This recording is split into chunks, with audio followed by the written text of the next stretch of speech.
Welcome back to episode 2 of Facts or Frizz, where we rinse out some myths and style in some real truths.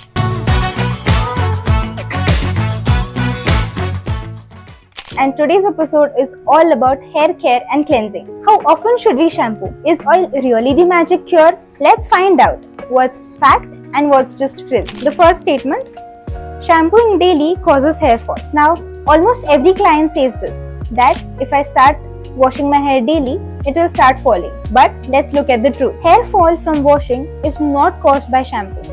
It's caused by what's already happening on the inside. You normally shed 50 to 100 strands per day, and shampooing just makes you see them all at once. If you use a mild sulfate-free shampoo for everyday washing, then it is perfectly fine, especially for oily and humid scalp. The real problem is overwashing with harsh cleansers or skipping conditioner afterwards. A clean scalp is a healthy scalp. Build-up and sweat are worse than shampoo itself. Now let's move on to the next statement. Oil does not fix every hair problem. Now I know your grandmother won't love me for saying this, but let's talk about the limits of oil. Oil is great for nourishment.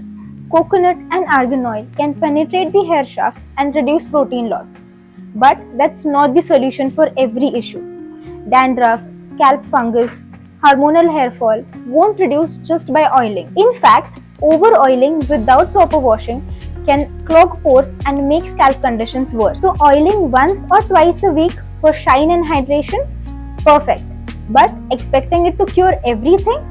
That's a frizz. Let's go to the third statement. Switching shampoos causes hair loss. Ever changed your shampoo and suddenly thought, oh no, my hair is falling? Let's clear the air. Your hair doesn't build loyalty to one shampoo. It reacts to ingredients and your scalp condition. If you switch to a shampoo with stronger cleansing agents and different pH, your hair might feel different, but that doesn't mean it's falling because of that. In fact, rotating shampoo seasonally can be healthy, especially when humidity, water hardness, and oil levels change. Let's go to the next statement.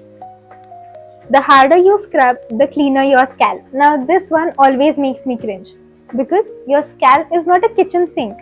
It doesn't need scrubbing. Scrubbing too hard can irritate your scalp, cause micro tears, and even weaken your hair's root. Your scalp is skin. It needs gentle care. The best way to clean is to massage your scalp lightly with your fingertips in circular motions for around 2 to 3 minutes. This improves blood flow and loosens the buildup without any damage. Your goal is to clean, not exfoliate aggressively. Let's go to the last statement. Hair spa is not just for damaged hair. Now here's a surprise. Hair spas aren't just for damaged or dry hair. Hair spa is a preventive treatment. It deeply nourishes your scalp, detoxifies, and also improves circulation. Even if your hair looks just fine, a monthly spa can help balance oil levels, reduce buildup, and also strengthen your roots. Think of it as a workout. You don't wait to get unhealthy to get to the gym, right? Same logic. Consistency keeps problems away. So, there you go. 5 common beliefs about hair care and cleansing. And now you know which are facts and which are frizz. The secret to healthy hair isn't doing more, it's doing right.